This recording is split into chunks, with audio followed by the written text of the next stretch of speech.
was it allowed a really heavy milk production. Instead of over a period of time of gathering and producing and selling milk, it allowed a lot of that up front. The milk was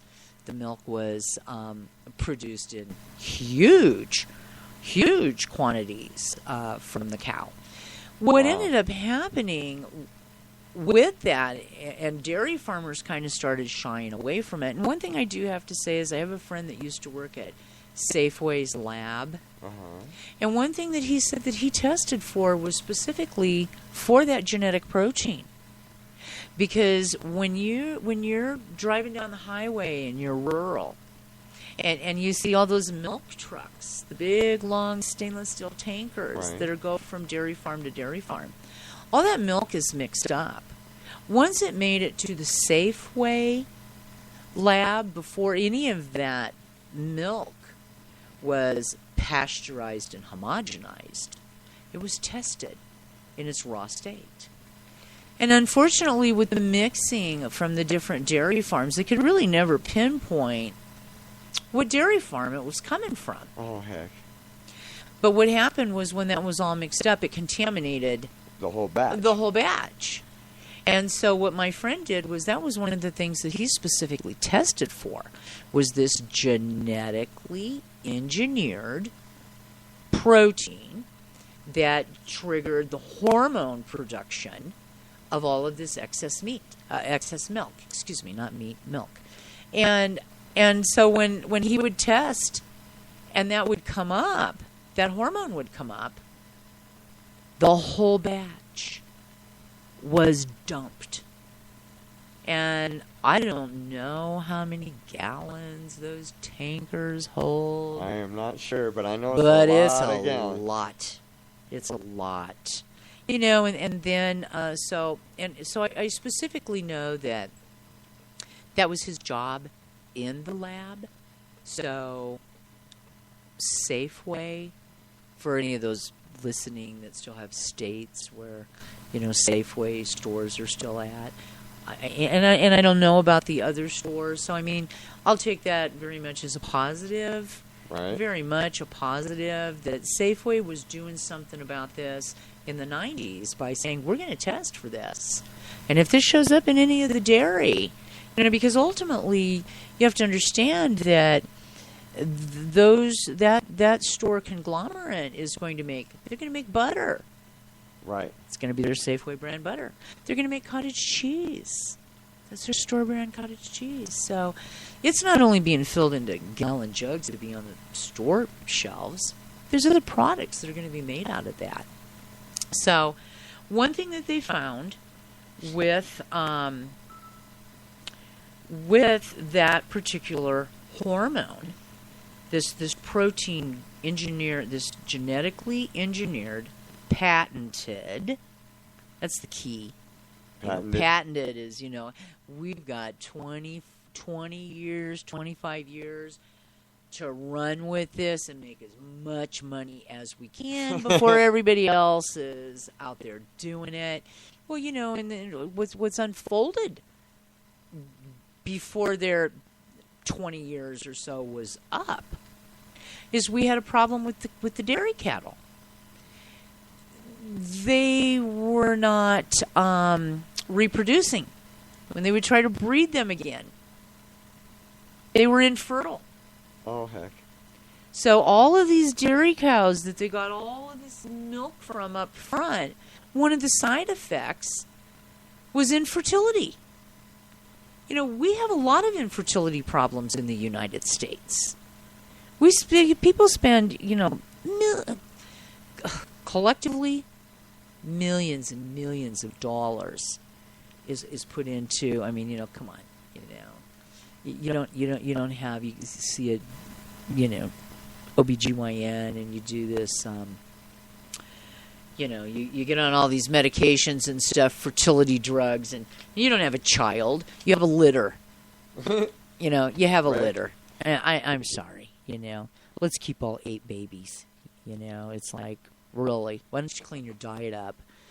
So we had infertility with the cattle. After X amount of years, they were able to breed them again. Once it worked its way, out of the hormone receptor sites. But one thing that they found was that the animals were also getting sick. They were coming up lame. They were coming up with ovarian cancer. They were coming up with skin problems. They were coming up with mastitis. And this was all due to the reaction. So what do they do then because of the reaction? They start dumping more antibiotics into their food to take care of the inflammation and the infections that were coming up. Oh, man. Yeah, with the animal. And then you ingest all that. Why do you think we're getting resistant? Well, I'm not, and my family's not. Right. We don't do all those drugs. But if you're running your children or yourself to the doctor all the time, and you're taking antibiotics, and you're eating antibiotics more than once a year, there's the introduction of mold into your body, and you wonder why we have all of these mold problems, candida problems, fungus, athlete's feet, candida albicans out of control, fungal infections. You can take a look at the mold that created the antibiotic. Right. And that was the Right. introduction of mold into the body. And in the 40s, when the antibiotics showed up on the scene, that's when we started developing over 100 new disorders. And the base comes from mold.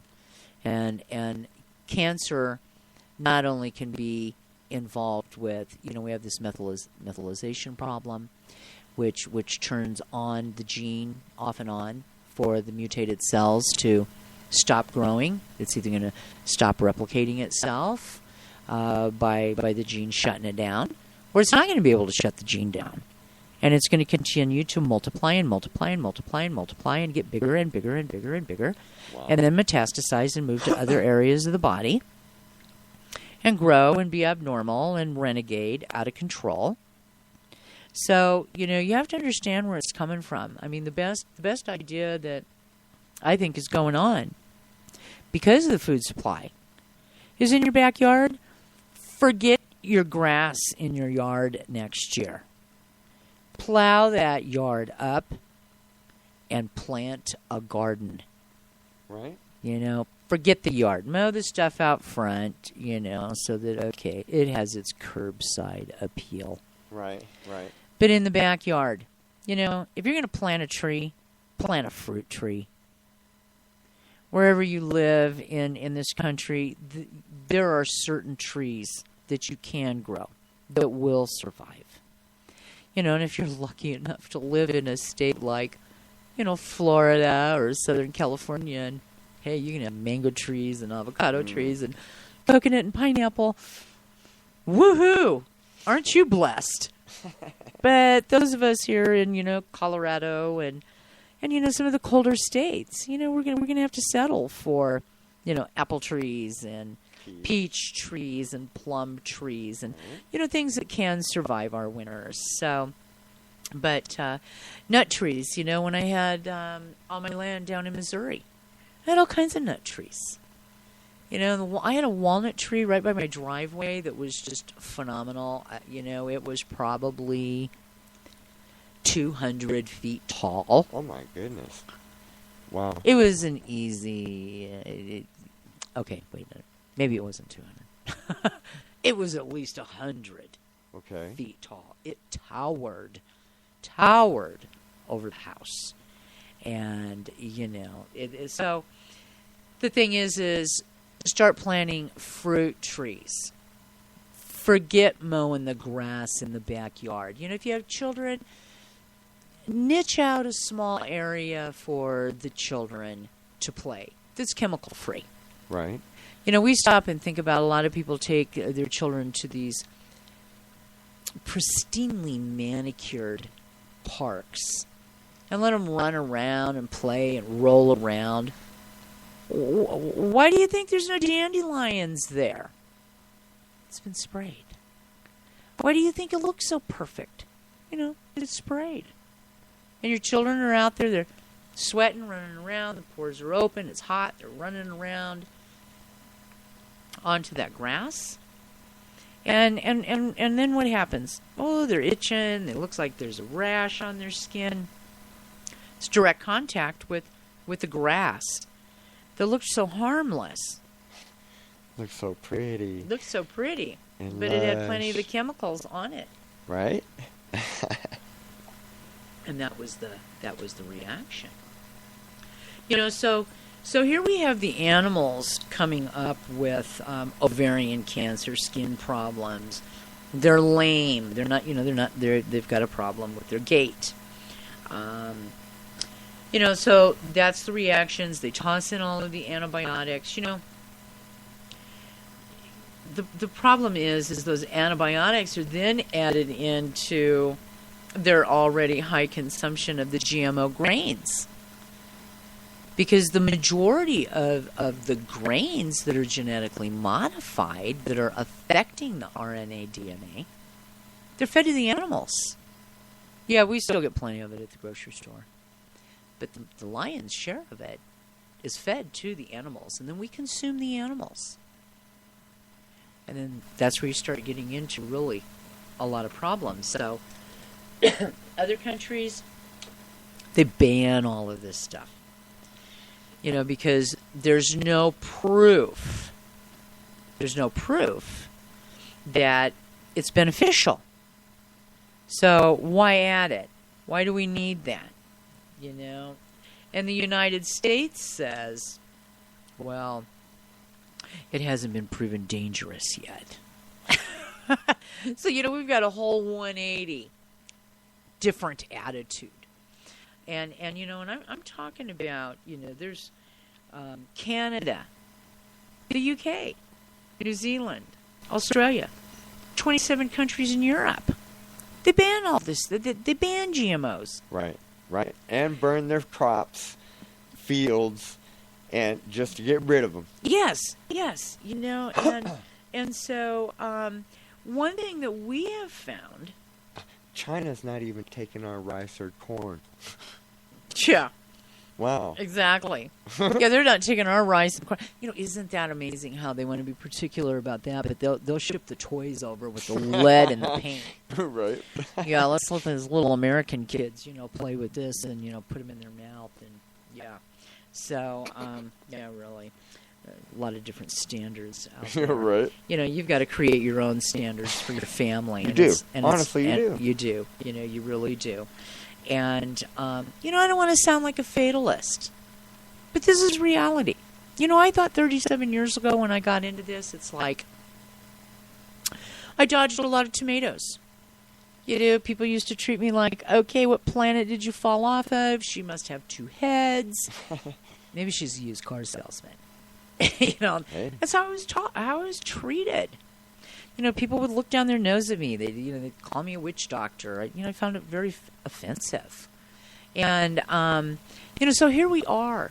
Here we are that, for almost 4 decades, I've helped be part of laying the foundation of this awareness that's taken place. And I thought that our food supply would even be better. It's worse. It's worse than the late 70s. So, so we have all of these different countries who have banned the GMO foods. They've banned the RBST, to increase the milk production. The elevations of these hormones have triggered a dramatic increase in cancers with people. Breast cancer, ovarian, prostate, colon. And I'm going to say it again. Cancer in the U.S. is the highest in the world. No country globally has the amount of cancer diagnoses as the United States does. And you want to talk about the BRCA gene for breast cancer? That's only 1 in 10. 1 in 10 of breast cancer diagnoses. 1 in 10 is genetic. Wow.